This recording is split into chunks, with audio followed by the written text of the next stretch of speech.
Hi viewers, welcome to our channel. Ram Gopal Varma గారు రీసెంట్గా Telangana chief minister Revanth Reddy గారిని కలవడం జరిగింది. అయితే ఇది కాస్త చర్చనీయాంశంగా మారింది. అంటే రామ్ గోపాల్ వర్మ గారు ఎందుకు రేవంత్ గారిని కలిశారు, ఇంకేదన్నా డిస్కస్ చేయడానికి? అంటే రీసెంట్గా ఆయన టీడీపీని అండ్ పవన్ కళ్యాణ్ గారిని వీళ్ళిద్దరిని విమర్శిస్తూ తన సోషల్ మీడియాలో ఎన్నో పోస్టులు పెట్టడం చూసాం. అయితే ఈ మధ్య కాలంలో ఈ పోస్టు కాస్త తగ్గించేశారు, అసలు పెట్టడం కూడా లేదు. మరి ఎందుకు పెట్టడం లేదు? మరి దీని నేపథ్యంలోనే ఏమన్నా రేవంత్ గారిని కలిసారన్న కూడా చర్చ ప్రస్తావనకు రావడం చూస్తాం. సో ఇదే అంశం మీద డిస్కస్ చేయడానికి ప్రజెంట్ మనతో పాటు ఇమ్మంది రామారావు గారు సీనియర్ జర్నలిస్ట్ ఉన్నారు. వారితో డిస్కస్ చేద్దాం. సార్ నమస్కారం. సార్ నమస్తే.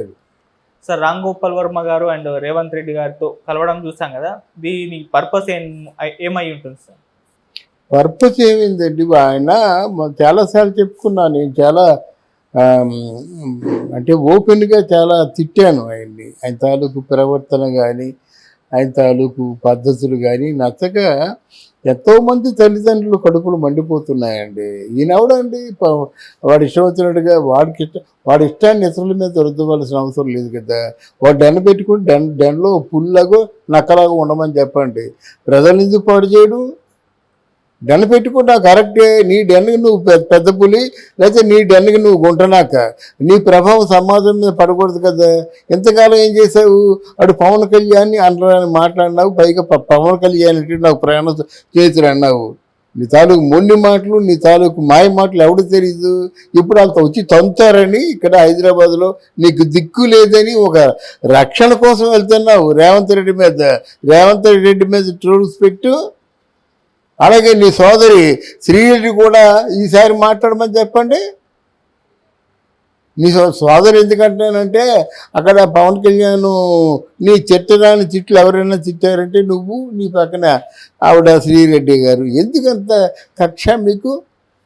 అంటే వాళ్ళు ఉండకూడదు, అంతే. వాళ్ళు కంప్లీట్గా పాతాళలోకాన్ని తొక్కేద్దాం అన్నంత కసిగా మీరున్నారు. రేపు వాళ్ళు గెలుస్తున్నారు.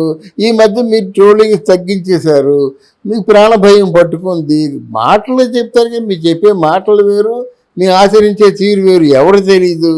అందుకని ఇప్పుడు ఇక్కడ హైదరాబాద్ ఏమో, ఇక్కడ హైదరాబాద్లో ఎప్పుడు వాళ్ళ ప్రభావం మీ మీద కనిపిస్తుందో తెలియదు. జనసేన ఊరికే ఉండరు కదా. ఒక్కసారి మీ డెన్లోకి వచ్చినట్టయితే అట్నుంచి వచ్చినప్పుడు మీరు ఉండరు. అందువల్ల ఆయనకు తెలివైనవాడు కదా. తెలివైనవాడు, మనుషులను మాయ చేసే మనస్తత్వం కలవాడు కనుక వచ్చి లేదండి బ్రదర్, నాకు రక్షణ కావాలి, ఏదో ఇవన్నీ అసలు రాజకీయాల్లో దిగిపోయారు. కానీ రాజకీయాలు అంటే నాకు అసహ్యం, అయిష్టం ఏదో చెప్తాడు ఆయన. ఇప్పుడు మిగతా వర్క్ చేస్తున్న వాళ్ళ దగ్గర, రాత్రింబవళ్ళు కష్టపడి వర్క్ చేస్తున్న వాళ్ళ దగ్గర ఉన్న డబ్బు కంటే ఎక్కువ డబ్బు ఆయన దగ్గర ఉంది. ఒక డైన చాలు.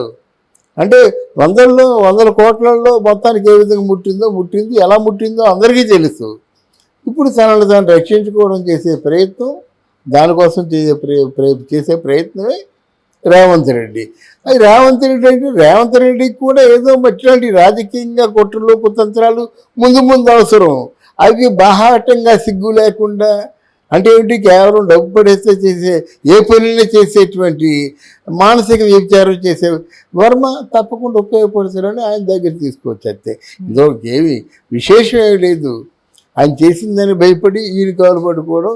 రేపొద్దుట నాకేదైనా రాజకీయ పరంగా ఎవరినైనా ఏదైనా చేయాలనుకుంటే పనికొస్తారు కదా. అలవాటు పడ్డ ప్రాణం పనికొస్తారు కదా. అంతే, ఆంతర్యం ఇంకేం లేదు. ఓకే సార్, రామ్ గోపాల్ వర్మ గారు ఎలక్షన్స్ కంటే ముందర టీడీపీని అండ్ పవన్ కళ్యాణ్ గారిని విమర్శిస్తూ తన సోషల్ మీడియాలో ఎన్నో పోస్టులు పెట్టడం, మీడియా ముఖంగా మాట్లాడడం, ఇవన్నీ చూసాం. కాకపోతే గత కొంత రీసెంట్ టైమ్స్లో ఎలక్షన్స్ తర్వాత కూడా చెప్పుకోవచ్చు, సైలెంట్ అయిపోయారు. ఎటువంటి విమర్శలు చేయడం లేదు. అసలు ఎందుకు చేయడం లేదు? దానికి గల కారణాలు ఏంటి సార్? ఇక్కడ ఎన్నికలు రణక్షేత్రం అంటారు చాలామంది, ఎన్నికల కురుక్షేత్రం అని అంటారు చాలామంది. ఎందుకు తెలుసా? రణక్షేత్రంలో పాల్గొన్నవాడు శత్రువు ఎంత దూరంలో ఉన్నా తరిమి కొడతారంటారు కదా. ఎందుకంటే మామూలు రోజుల్లో ఈ హైదరాబాద్ వచ్చి రామ్ గోపాల్ వర్మ డెన్లో చొరబడి కొట్టడం అంటే అది కరెక్ట్ కాదు. అది మంచి మంట మీద ఉంటారన్నమాట. పొరపాటున ఏదైనా అన్నాడా అక్కడ జనసేన ఊరుకోరన్నమాట. అక్కడ రాత్రి ఎక్కితే ఉదయాన్ని దిగుతారు. అర్ధరాత్రి పూట ఎక్కినట్టయితే ఉదయాన్ని దిగుతారు. ఇప్పుడు అలా కాకపోయినా సరే దగ్గర ప్రాంతాల్లో ఉన్న వాళ్ళు వస్తే చాలు. విజయవాడ వాళ్ళు కాకపోయినా ఇక్కడ దగ్గర ప్రాంతంలో కోదాడు దాటిన తర్వాత వచ్చినట్టయితే మనిషి కనిపించారన్నమాట. అలాగ వస్తారు. ఎందుకంటే పవన్ కళ్యాణ్ ఒక మాట అన్న తర్వాత, చీపుగా చూసిన తర్వాత, తిట్టిన తర్వాత ఎంత దూరమైనా తరిమి వస్తారన్నమాట. ఆ భయం ఆయనకు ఉంది. అందుకే ఆ సమయంలో కొంచెం సైలెంట్గా ఉన్నాడు. ఎందుకు ఇక్కడున్న వాళ్ళు పవన్ కళ్యాణ్ అంటే ఎంత విరుచుకుపడ్డారండి అంటే అభిమానాలు అట్లాంటి మాట. ఎనలిస్టులు సైతం కూడా వాళ్ళ తరఫున మాట్లాడారు కదా, అది న్యాయబద్ధంగా ఉంది కనుక. మరి అభిమానం అంటే పిచ్చి అభిమానం పెంచుకున్న వాళ్ళు ఏం చేస్తారు అంటే ఇక్కడ మనకు ఆ వర్మ అనేవాడు మనకు కనబడ్డమాట, కనిపించకుండా అయిపోతాడు. ఇప్పుడు రాజకీయ పరంగా ఆయన ఏదైనా కొంచెం రక్షణ కోసం అక్కడ కలిసి ఉంటాడన్నమాట. ఉభయతారకంగా ఉంటుంది. కానీ ఒకటి మాత్రం బాహాటంగా చెప్తా, ఎప్పటికైనా వర్మ పవన్ కళ్యాణ్ని ఇంకొకటి పేరు చెప్పడానికి కూడా నాకు అసహ్యం ఉంది. కానీ ఆ పవన్ కళ్యాణ్ని ఎవరెవరైతే నిందించారో వాళ్ళకి మాత్రం మూల్యం తప్పదండి. ఖచ్చితంగా మూల్యం చెల్లించుకోవలసిందే. ఏ రాజకీయ నాయకుడి కాలు పట్టుకునో, ఏ పోలీసు వాళ్ళు అధికారిని కాలు పట్టుకునే తప్పించుకోవాలి, కానీ మామూలుగా ఉంటే తప్పదు. అది సార్, ఈ మధ్య కాలంలో రామ్ గోపాల్ వర్మ టీడీపీ పార్టీలో జాయిన్ అయిపోతున్నారు. లోకేష్ గారిని కలవడానికి కూడా ప్రయత్నించారు, వాళ్ళకు మద్దతు తెలుపబోతున్నారు అన్న వార్తలు కూడా రావడం చూసాం. సో అందులో ఏమన్నా నిజం ఉందంటారా సార్? లేదండి, వాళ్ళకి టీడీపీ అంటే సాఫ్ట్ కార్నర్ ఉన్నట్టుగా ఒక భ్రమ కల్పించడం. కానీ టీడీపీలో జాయిన్ అవ్వడు. ఎవరు డబ్బు ఎక్కిస్తే అక్కడ జాయిన్ అవుతాడు. నేను చెప్తాను, టీడీపీలో జాయిన్ అవ్వడు, వాళ్ళే ఇస్తారు. ఇక్కడంటే 100 కోట్లలో వారికి మామూలుగా సంచులు ఇచ్చారు, సూట్ కేసులు ఇచ్చారు, అందుకు జాయిన్ అయ్యాడు. కానీ వర్మ డబ్బులు లేకుంటే ఏ పని చేయడు. డబ్బులే అయితే ముఖ్యం. నీకు ఎథిక్స్ లేవంటే లేవంటాడు, ఏమనంటే నా చావు నేను చేస్తానంటాడు. వాడితే ఎవరు మాట్లాడతారు? ఓకే సార్, రామ్ గోపాల్ వర్మ గారు సినిమాలు తీయడం కూడా చూసాం కదా, మన టీడీపీకి పవన్ కళ్యాణ్ వ్యతిరేకంగా అవ్యూహం అని చూసాము, శబదం అని చూసాము. అలాగే ఇంకో సినిమా కూడా శాసనం అని అనౌన్స్ చేశారు. అది ఇంకా మరి షూటింగ్ జరుగుతుందో? ఇంకా సినిమాలు రావండి. జగన్మోహన్ రెడ్డి గొడవలు, ఈ జైలు ఇవన్నీ తప్పించుకున్నంత వరకు సినిమాలు రావు.